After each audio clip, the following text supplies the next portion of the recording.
मित्रों, आप सबको नए साल 2023 की हार्दिक हार्दिक शुभकामनाएं। मैं भगवान से प्रार्थना करता हूँ कि आप सबका नया साल जो है बहुत अच्छी तरह से बीते, सारी आपकी जो मनोकामनाएं हैं वो पूर्ण हो। तो मित्रों, नए साल के पहले वीडियो के साथ आज हम अगला अपना टॉपिक जो है क्यों पे चल रहा था शुरू करते हैं। तो आज का हमारा जो टॉपिक रहेगा वो रहेगा कि क्यों बनी थी द्रौपदी 5 पत्नियों की पत्नी। बहुत बड़ा रहस्य है मित्रों, शायद ही आपने आज तक इसको सुना हो। तो आज मैं उसके बारे में आपको बता दूंगा कि क्या कारण था कि द्रौपदी को 5 पत्नियों की जो है वो पत्नी बनना पड़ा था। तो मित्रों, अगर आप हमारे इस वीडियो पर नए हो तो प्लीज़ सब्सक्राइब करना, ताकि नई नई जो वीडियो आएंगे, क्यों का रहस्य जो वीडियो है उस पर तो आप तक उसकी नोटिफिकेशन सबसे पहले पहुंचे। तो लेट अस स्टार्ट।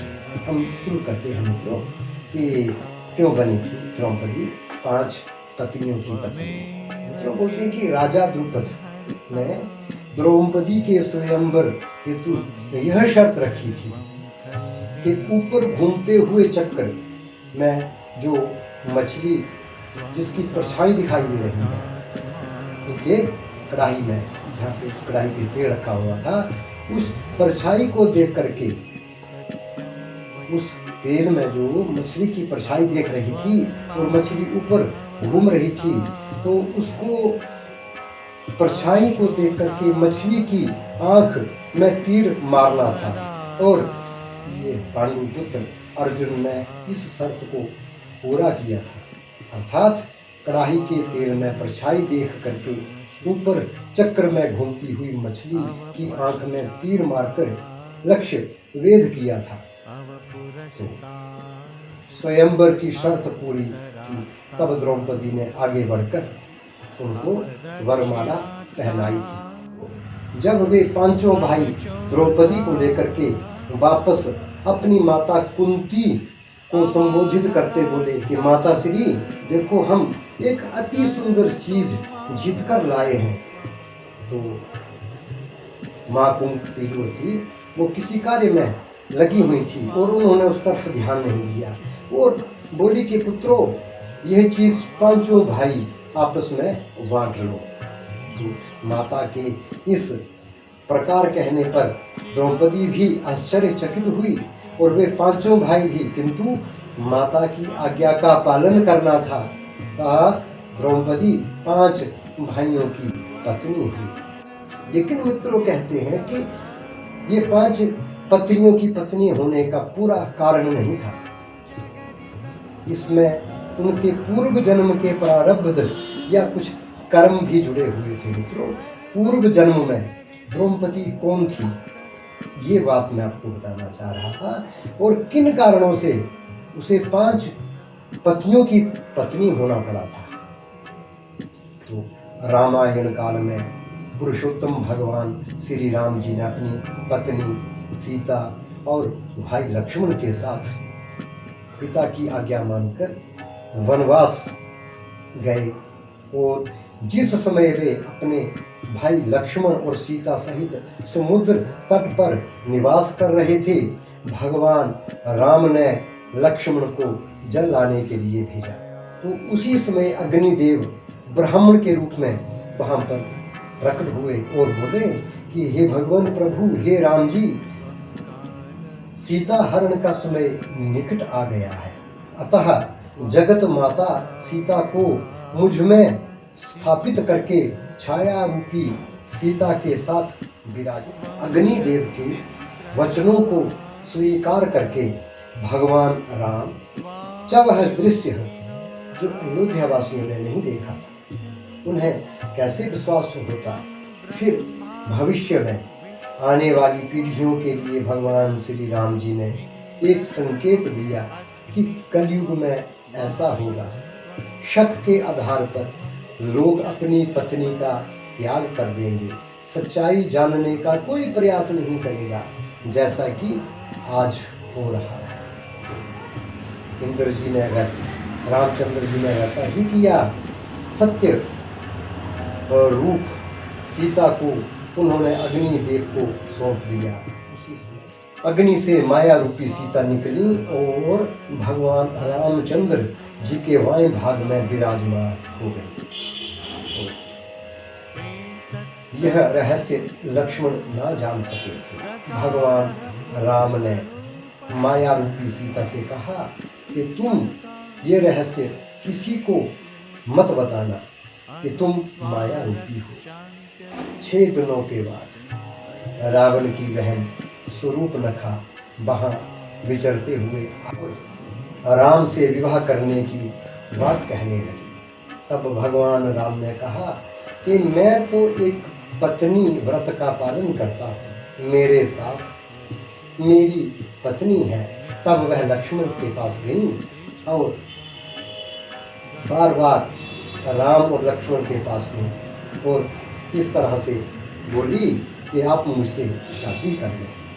तो अंत में लक्ष्मण ने उसके नाक काट लिया और तब वह अपने भाई रावण के पास गई और बहुत जोर से रोने लगी और बोली कि वन में 2 तपस्वी बालक आए हैं, उनके साथ एक बहुत सुंदर स्त्री भी है, उसी ने मेरी ये दुर्दशा की है।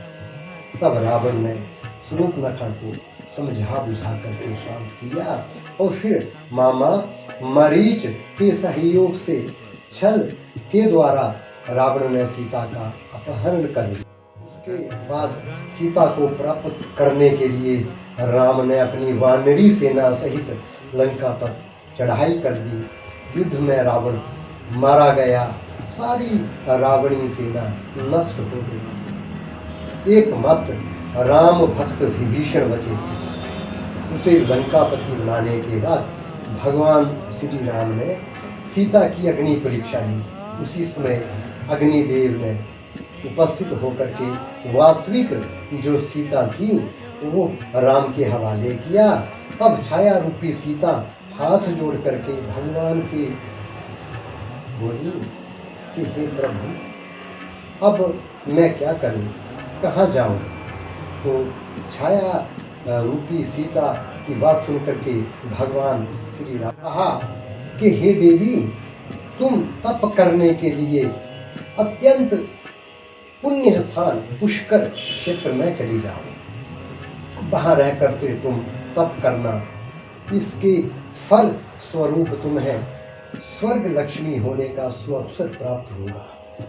राम की आज्ञा मान करके छाया रूपी सीता पुष्कर क्षेत्र में जाकर के तप करने लगी और पुष्कर क्षेत्र में भगवान शंकर की उपासना करती हुई व्यग्र होकर के बार बार यही कहने लगी कि हे त्रिलोचन प्रभु, हे त्रिशूलधारी, मुझे पति प्रदान कीजिए। यही शब्द उसके मुख से 5 बार निकले।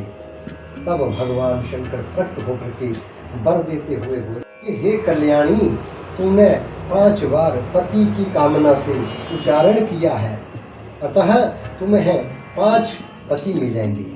द्वापर युग में वही छाया सीता राजा द्रुपद की यज्ञ वेदी से उत्पन्न हुई और द्रौपदी नाम से संसार में विख्यात हुई।